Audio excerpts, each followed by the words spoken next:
بری چیز کو بالطیب پاکیزہ چیز کے ساتھ، ولا تتبدل الخبیثہ اور نہ تم بدلو خبیث چیز کو بالطیب پاکیزہ چیز کے ساتھ، ولا تأکلوا اموالہم اور نہ تم کھاؤ اموالہم ان یتیموں کے مالوں کو الی اموالکم اپنے مالوں کے ساتھ، انہ یقیناً یہ مال یتیم کا کھانا کانا ہے حوباً کبیرہ بہت بڑا گناہ۔ دوبارہ اس کا ترجمہ کرتا ہوں، وآتوا الیتامی اور دو تم یتیموں کو اموالہم ان کے مال، ولا اور نہ تتبدلوا تم تبدیل کرو الخبیثہ بری چیز کو خبیث چیز کو بالطیب پاکیزہ چیز کے ساتھ، ولا تأکلوا اور نہ تم کھاؤ اموالہم ان یتیموں کے مالوں کو الی اموالکم اپنے مالوں کی طرف، یہاں الی ما کے معنی میں ہے نہ تم کھاؤ ان کے مالوں کو اپنے مالوں کے ساتھ، انہو یقیناً یہ مال کھانا کانا ہے حوباً کبیرہ بہت بڑا گناہ۔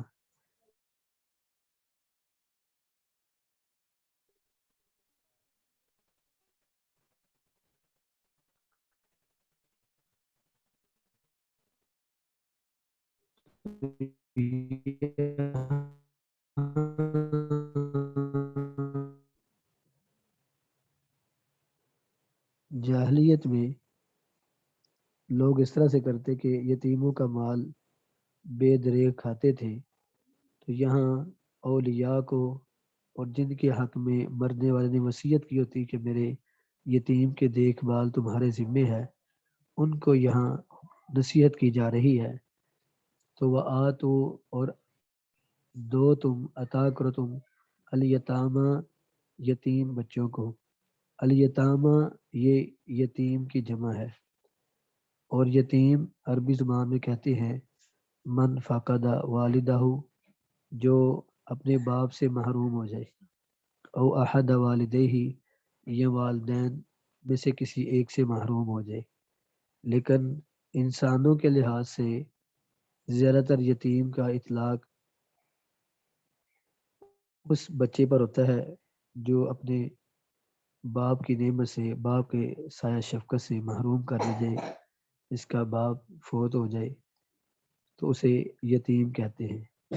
اور حیوانات کے اندر جانوروں کے اندر یتیم اس کو کہتے ہیں جس کی ماں فوت ہو جائے ہلاک ہو جائے۔ تو یہاں کہا جا رہا ہے کہ تم دو یتیموں کو یتیم بچوں کو اموالہم ان کے مال، یہاں مال کی نسبت ان بچوں کی طرف کی جا رہی ہے چونکہ مرنے والے نے مرنے سے پہلے ان کے لیے وصیت کی تھی کہ میرے بچوں کی پرورش کرنی ہے اور جو میں جائیداد چھوڑ کے جاؤں گا اسے ان پر خرچ کرنا ہے اور ان کی کفالت آپ کے ذمہ ہے۔ تو یہاں حکم دیا گیا اولیاء کو، وصیت جن کے حق میں کی گئی کہ تم ان کے مال ان کے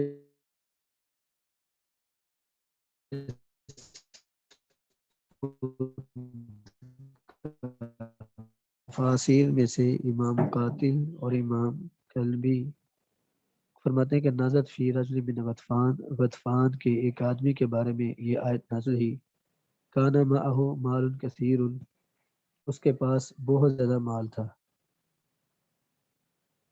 لبن اخ لہ یتیم اس کا بھتیجا یتیم تھا، اس کا وہ مال تھا۔ جب وہ یتیم اپنی بلوغت کی عمر کو پہنچا تو اس نے اپنے چچا سے مال کا مطالبہ کیا تو اس کے چچا نے مال دینے سے انکار کر دیا۔ وہ معاملہ نبی علیہ السلام کے پاس لے کر آئے تو اس پر یہ آیت مبارکہ نازل ہوئی اور نبی علیہ السلام نے یہ آیت پڑھ کے سنائی تو اس وقت وہ آدمی کہنے لگا نعوذ باللہ من الحوب الکبیر، ہم اس بڑے گناہ سے اللہ کی پناہ میں آتے ہیں۔ اس نے سارا مال اس یتیم بچے کے سپرد کر دیا تو اس وقت نبی علیہ السلام نے فرمایا کہ جو شخص اپنے نفس کی بخیلی سے بچ گیا اور اس نے اسی طرح یتیم کا حق واپس کر دیا فَإِنَّهُ يُحِلُّ دَارَهُ، تو گویا کہ اس نے اپنے گھر کو اپنے لیے حلال کر لیا، یعنی اپنی جنت کو اپنے لیے واجب کر لیا۔ جب اس بچے کو اس کا مال دے دیا گیا اس کو سپرد کر دیا گیا تو اس نے سالے کا سارا مال اللہ کے راستے میں خرچ کر دیا۔ نبی علیہ السلام نے فرمایا کہ ثابت الاجر و باقی الوزر، کہ اجر ثابت ہو گیا اس بچے کے لیے کہ اس نے سارا مال اللہ کے راستے میں خرچ کر دیا، اور باقی الوزر، اور گناہ باقی رہ گیا ہے۔ نبی علیہ السلام سے پوچھا کہ اللہ کے رسول گناہ کیسے باقی رہ گیا؟ آپ نے فرمایا کہ ثابت الاجر للغلام، اس بچے کے لیے تو اجر ثابت ہو گیا کہ اسے اللہ اجر عطا فرمائیں گے، اور باقی الوزر علی والدہ، اور اس کے باپ پر گناہ باقی رہے گا لأنہ کان مشرکا، کیونکہ وہ مشرک تھا۔ تو اس سے پتہ چلتا ہے کہ مشرک آدمی کا صدقہ خیرات بھی اللہ کی راہ میں خرچ کیا اسے کوئی نفع نہیں دے گا، جیسا کہ ایک حدیث میں آتا ہے کہ نبی علیہ السلام کے پاس ام المومنین سیدہ عائشہ رضی اللہ تعالیٰ عنہا تشریف فرما تھی، تو انہوں نے عرض کی اللہ کے رسول صلی اللہ علیہ وسلم حاتم تائی اس نے بڑا اللہ کی راہ میں خرچ کیا ہے اور اس کی سخاوت کے آج چرچے ہیں، تو کیا اس کی یہ کی ہوئی سخاوت اسے آخرت میں کوئی نفع دے گی؟ نبی علیہ السلام نے کہ ماں قال یوم رب اغفر لی یوم یبعثون، کہ وہ ایک دن بھی اللہ پر ایمان نہیں لایا تھا اور اس نے یہ نہیں کہا تھا کہ اللہ مجھے قیامت کے دن معاف کر دینا۔ اس نے جس غرض سے کیا تھا کہ میرا نام بلند ہو، آج صدیاں بیت چکی ہیں لیکن حاتم طائی کی سخاوت کے چرچے ہیں، تذکرے کیے جاتے ہیں۔ تو اب جس غرض سے اس نے کیا تھا اس کو وہ اس کا مقصود مل گیا، اور چونکہ آپ نے یہاں شرط یہ لگائی کہ اس نے وہ ایک دن بھی اللہ پر ایمان نہیں لایا تھا، تو پتہ چلا کہ مومن توحید پرست ہونا ضروری ہے۔ اگر اللہ پر ایمان لائے گا تو باقی اس کے اعمال دیکھے جائیں گے، وگرنہ جو کافر ہیں ان کے بارے میں اللہ نے فرمایا کہ فَلَا نُقِيمُ لَهُمْ يَوْمَ الْقِيَامَةِ وَزْنًا، ہم قیامت کے دن کافروں کے لیے کوئی ترازو قائم نہیں کریں گے۔ ترازو ان لوگوں کے لیے ہوگا، ہر امت میں سے ان لوگوں کے لیے جو اپنے نبی پر ایمان لائے تھے۔ جو کافر ہو گئے ان کے لیے کوئی ترازو قائم نہیں کیا جائے گا، ان کو براہ راست جہنم کی طرف دھکیل دیا جائے گا۔ تو یہاں اس واقعے کی طرف اشارہ ہے کہ یتیم بچوں کو ان کے مال سپرد کر دو۔ تو یہاں سوال یہ پیدا ہوتا ہے کہ یتیم تو تب تک یتیم ہوتا ہے جب تو وہ بلوغت کو نہ پہنچے۔ جب بچی یا بچہ بالغ ہو جائے تو اس کو یتیم نہیں کہتے۔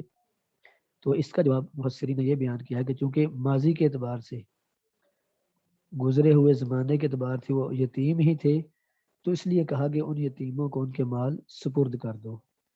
یہاں اولیاء کو حکم دیا گیا کہ ان کا مال ان کے سپرد کر دیا جائے۔ یہاں یتیم کو مال سپرد کرنے کے دو معنی ہیں، دو مفہوم ہیں۔ پہلا مفہوم یہ ہے کہ جب یتیم بچی یا بچہ ابھی چھوٹے ہیں تو ولی کے ذمہ ہے کہ اس کا نان نفقہ، اس کا خرچہ، اس کا کھانا پینا، اس کا لباس، یہ ولی کے ذمہ ہے جب تک بچہ چھوٹا ہو یا جب تک نہ سمجھ ہو۔ اس پر یتیم اولیاء کو حکم دیا گیا کہ یتیموں کو ان کا مال سپرد کرو۔ یہاں سپرد کرنے کی شکل یہ ہے کہ ان پر خرچ کرو۔ اور دوسرا آت الیتامى اموالہم کا دوسرا مفہوم یہاں یہ ہے کہ جب یتیم بالغ ہو جائے اور وہ سن رشد یعنی سمجھ بوجھ کو پہنچ جائے، بالغ ہو جائے،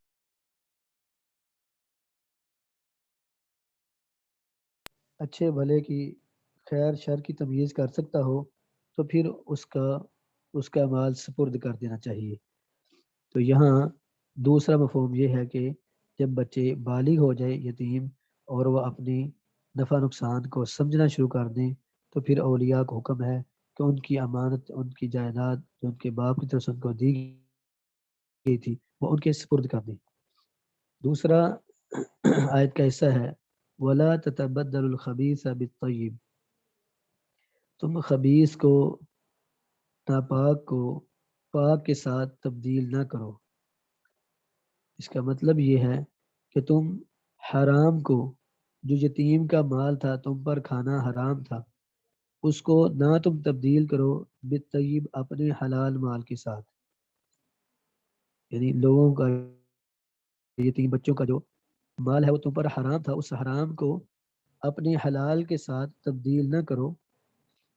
اور اس کا دوسرا مفہوم یہ ہے کہ جاہلیت میں کیا کرتے کہ یتیم بچے کی اگر بکریاں ہوتی اور اس کی بکریاں صحت مند موٹی تازی، تو وہ ولی کیا کرتا، اپنی کمزور دبلی پتلی بکری یتیم کو دے دیتا، اور اس کے مال میں جو اچھی اور عمدہ بکریاں تھیں وہ خود لے لیتا اور کہتا شاۃ بشاۃ، کہ میں نے تو بکری کے ساتھ تبدیل کی ہے.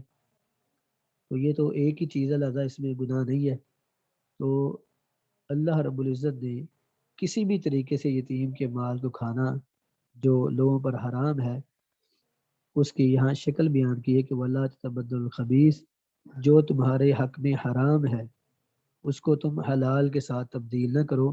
جو تمہارا رزق ہے، جو تمہیں تھوڑا ملے یا زیادہ ملے، وہ تمہارے لیے حلال ہے، حلال ذرائع کا ہے، تو تم اس کے ساتھ خبیث کو، حرام کو تبدیل نہ کرو اور ان کا مال نہ کھاؤ.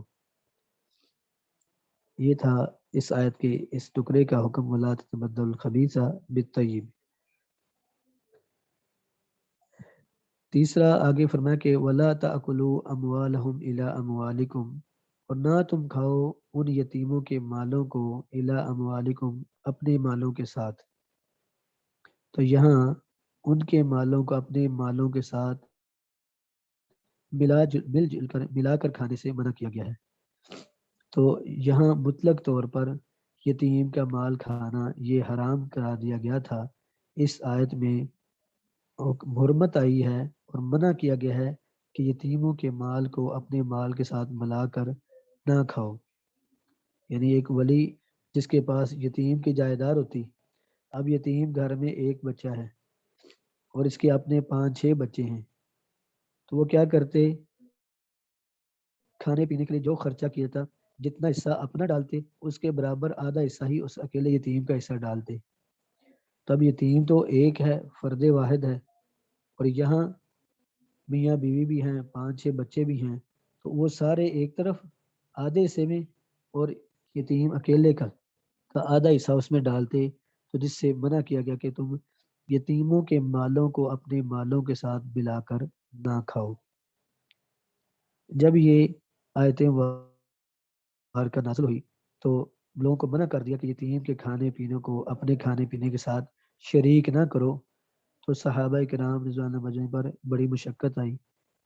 اب کہاں گھر میں 5-6 افراد کے لیے علیحدہ پکتا تھا، پھر یتیم بچے کے لیے کھانا پینا علیحدہ بنایا جاتا، تو یہ گھر والوں پر مشقت ہونا شروع ہوگی. تو اس وقت اللہ رب العزت نے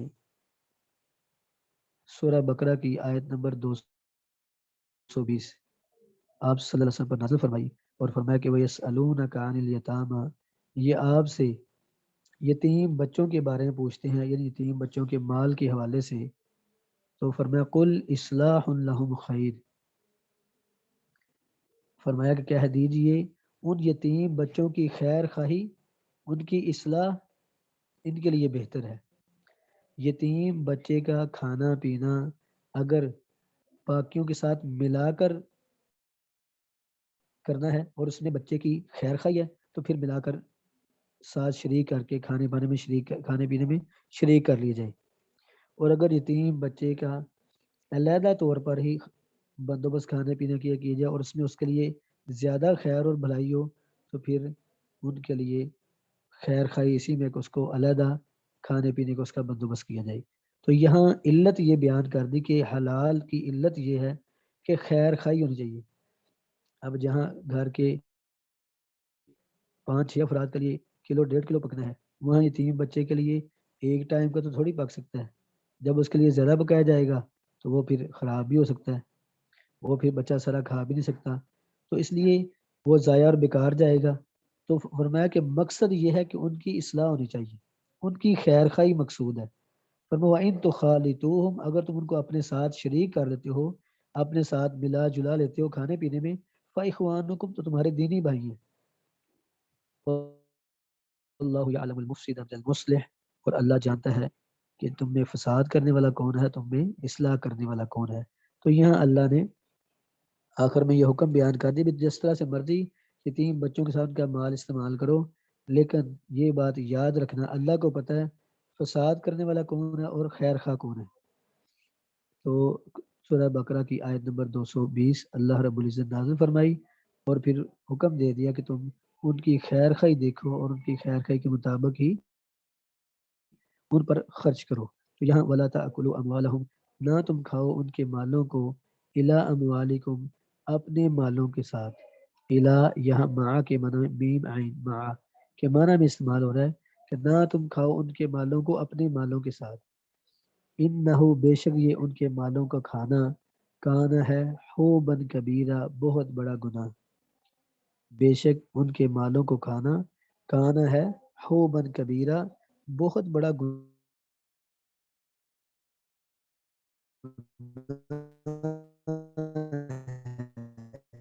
2766 2766 2766 نمبر حدیث ہے۔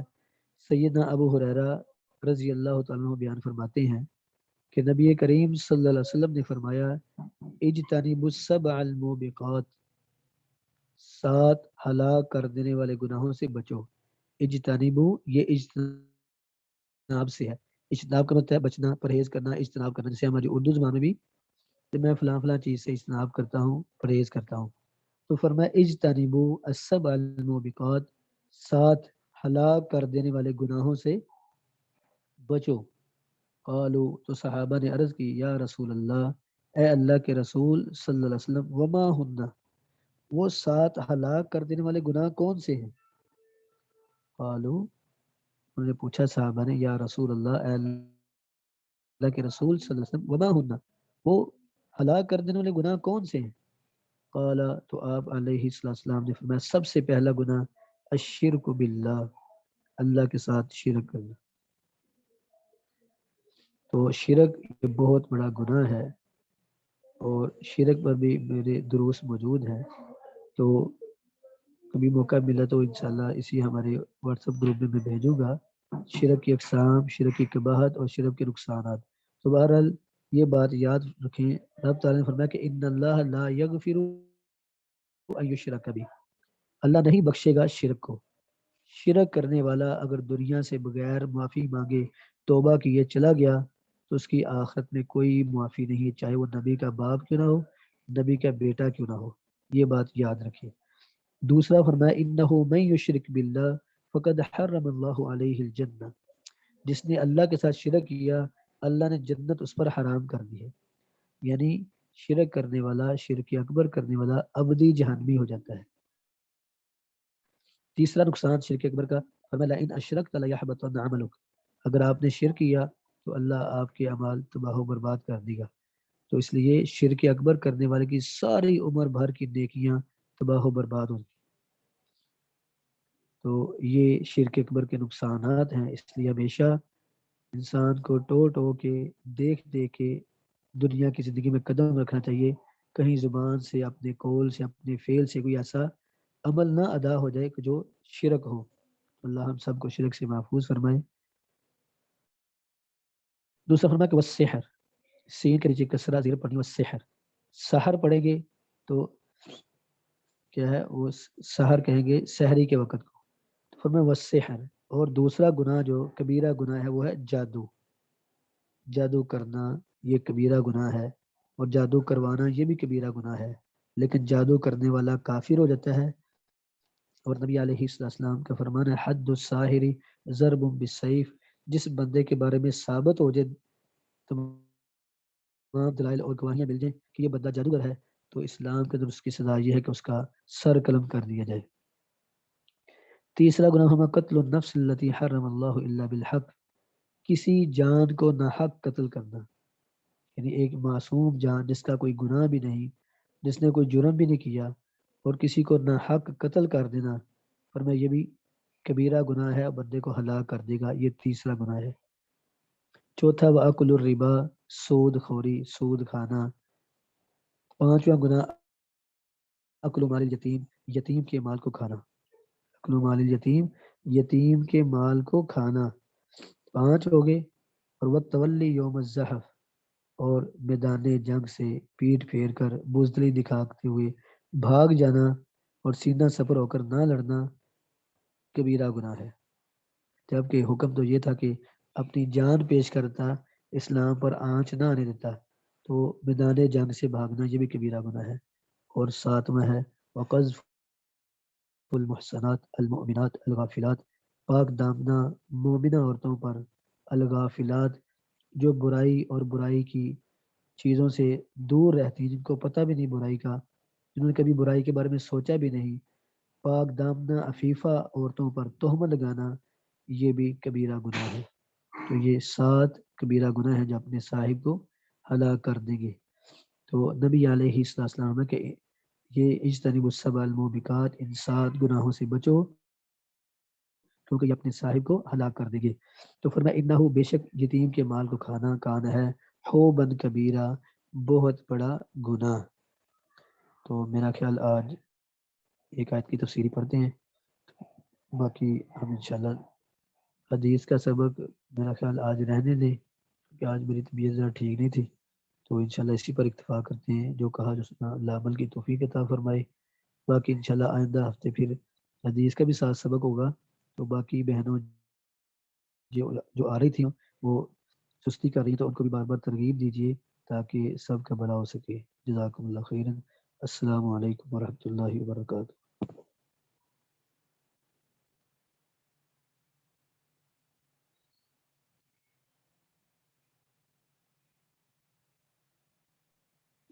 السلام علیکم. ہیرا. وعلیکم السلام ورحمۃ اللہ. جی سسٹر. شیخ صاحب میں نے تو لیٹ جوائن کیا تو آئی تھنک ریکارڈنگ ہو رہی ہے اس ہاں ہاں جی جی ریکارڈنگ ہو رہی ہے. خدیجہ وہ باجی میں ہیرا نے میم کے کی ہے پاس ہے. ریکارڈنگ. ٹھیک ہے آپ پلیز سینڈ کر دیجیے گا. بہت شکریہ. جزاک اللہ. ٹھیک ہے. السلام جزاک علیکم اللہ. ورحمۃ اللہ وبرکاتہ. وعلیکم السلام.